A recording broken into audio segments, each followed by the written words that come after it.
असारा के सुई गांव जाने वाली सीमा शुल्क सड़क के किनारे से मालसर लघु नर्मदा नहर से निकलने वाली मुख्य नर्मदा नहर नेस्दा गुलाब के खेतों की ओर जाती है। भारी बारिश के कारण मिट्टी के कटाव से नहर टूट गई थी, जिसकी मरम्मत का काम ठेकेदार द्वारा किया जा रहा है।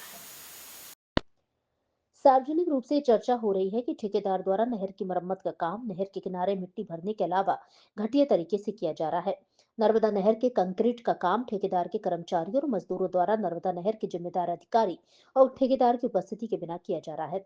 बिना मिट्टी भरे मरम्मत का काम चल रहा है। नहर की मरम्मत बिना किसी गलती या नुकसान के हो रही है, जिससे यह आशंका पैदा हो रही है कि नहर में पानी का प्रभाव शुरू होते ही वह टूट जाएगी और किसान इस सर्दी के मौसम में लाल पानी से आंसू बहाने का मौका नहीं पाएंगे। समय ही बताएगा कि गहरी नींद में सो रहे नर्मदा नहर प्रणाली के जिम्मेदार अधिकारी मीडिया रिपोर्टों से जागेंगे या नहीं। वंदे भारत से वैरसी भाई राठौड़ की रिपोर्ट। विक्रम भाई एक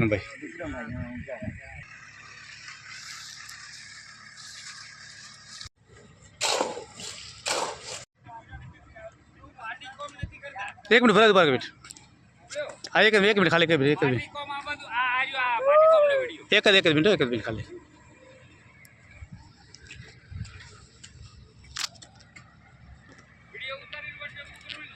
મારું નામ પુરાભાઈ સારંગાજી રાજપૂત ગોલપ નેસડાનો વતની છું, તાલુકો સોઈગામ છે।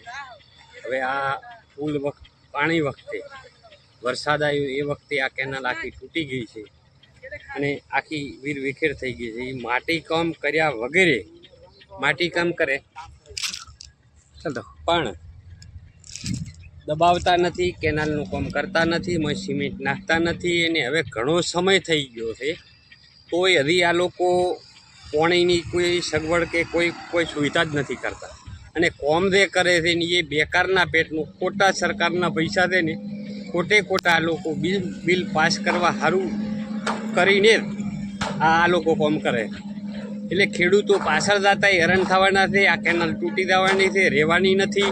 આમાં થોડીક સરકારની પણ જવાબદારી બને, આ કોઈક વ્યવસ્થિત રીતે આ કેનાલનું કામ થાય ને તો બધા ખેડૂતો માટે સારું રહે। આખું વર્ષ તો ખેડૂતો હેરાન થયા જ છે, પણ તો થોડુંક ધ્યાન રાખી અને આ કેનાલનું કામ કરે અને કોન્ટ્રાક્ટરને કહેવરાવે કે ભાઈ આ વ્યવસ્થિત રીતે કામ કરીને આવા 5 જણા તો કહેવાવાળા હોય ને તો કોન્ટ્રાક્ટર કામ કરે।